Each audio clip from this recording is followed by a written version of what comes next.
সন্তান না হওয়ার ব্যথাটা যে কতটা ভয়ঙ্কর সেটা শুধু একটা সন্তান না হওয়া মেয়েটাই জানে। হাজারো মাঝে কষ্টটা লুকিয়েই থাকে এইভাবে, হাজারভাবে যতই চেষ্টা করি মন থেকে সরে যাওয়ার, সরে আর না। প্রতিটা মুহূর্তে প্রতিটা সময় যেন ওই একটা কথাই যেন মাথায় ঢোকে, কেন আমার হচ্ছে না, কি পাপ করেছি বা কি দোষ করেছি এতটা কষ্ট আমায় পেতে হচ্ছে। জানো তো, সত্যি কথা বলতে নিজেকে এক এক সময় সেটাই মনে হয়। আবার যখন মনে হয় ভাবি এত চিন্তা এত স্ট্রেস যখন মাথায় নিই না, তখন যেন আর কোনো কিছুই ভালো লাগে না।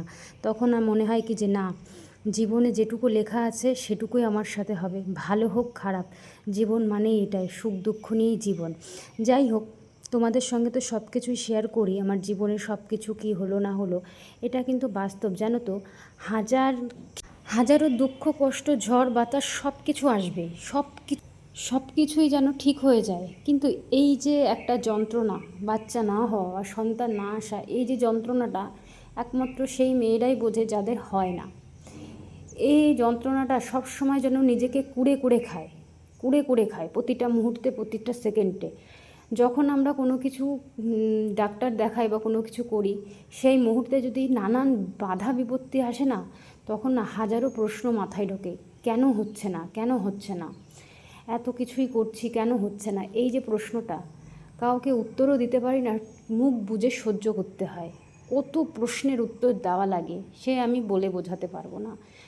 না শাশুড়ির দিকে তাকানো যায়, না বরের দিকে তাকানো যায়, না মায়ের দিকে তাকানো যায়, সবার মুখেই যেন একটা আশা করে থাকে যে একটা কিছু হবে, কিন্তু যখনই দেখি কোনো আশার ফল আসে না, তখন যে কতটা কষ্টদায়ক সেটা বলে বোঝানো যায় না।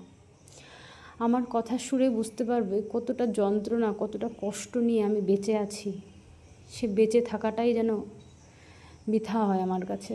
বেঁচে থাকতে ইচ্ছাই করে না, এক এক সময় যেন আমি নিজেকে শেষ করে ফেলি।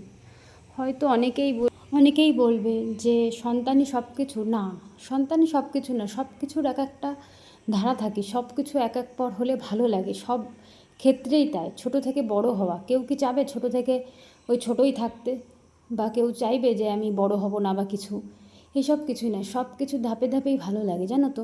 কোনো জিনিস একঘেয়েমি ভালো লাগে না, সে যে জীবনই হোক না কেন, সব কিছুর একটু পরিবর্তন দরকার আছে, কিন্তু আমার জীবনের কোনো পরিবর্তনই নেই, কিছুই নেই।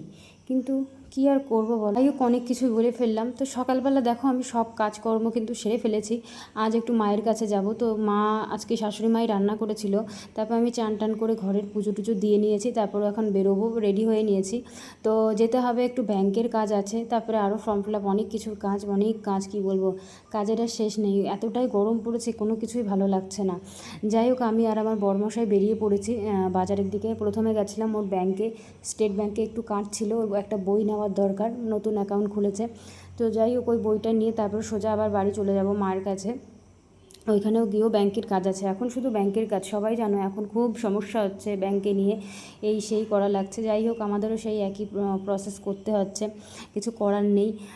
কি বলো তো, সত্যি কথা বলতে এদিক ওদিকে একটু ঘুরি বলে একটু মন মানসিকতা ঠিক থাকে। এক এক সময় না বাড়ি বসে থাকলে না শুধু চিন্তা আর চিন্তা, হাজারো টেনশন, হাজারো চিন্তা মাথায় ঢুকে থাকলে না কোনো কিছুই ভালো লাগে না। যাই হোক, এখন একটু ভিডিও টিডিও করি বলে মন মানসিকতা ঠিক রাখার চেষ্টা করি। ওই সারাদিন কাজকর্ম ভালোও লাগে না, তোমাদের সঙ্গে একটু শেয়ার করি, মনটাও হালকা হয়, প্লাস বলতেও পারি, এই হচ্ছে ব্যাপার, আর কিছুই না।